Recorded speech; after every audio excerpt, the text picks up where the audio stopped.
বন্ধুরা, খুব কম কাপড়ের উপর আমি একটা লটকন দেখাচ্ছি আপনাদেরকে। এখান থেকে এটা 4.5 আর এদিকেও 4.5 নিয়েছি কাপড়টা, দিয়ে একটু কুঁচি দিয়ে মাঝখান থেকে এই কাপড়টা সেলাই করে দিয়েছি।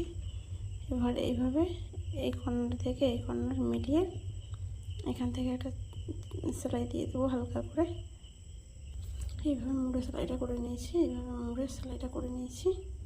এবার এভাবে উল্টে দেবো কাপড়টাকে,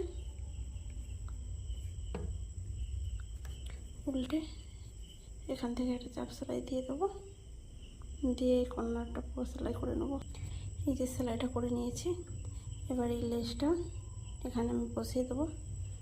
বসিয়ে দেওয়ার পর এই দড়িটা এইভাবে দিয়ে এই কর্নার থেকে এই কর্নার মুড়ে এখান থেকে পুরো এখান থেকে সেলাইটা করে নেবো। এই বন্ধুরা, খুব সুন্দর এক দুটি লটকানো হয়ে গিয়েছে। লেসটা দিতে আরও সুন্দর লাগছে, দেখুন কেমন হয়েছে।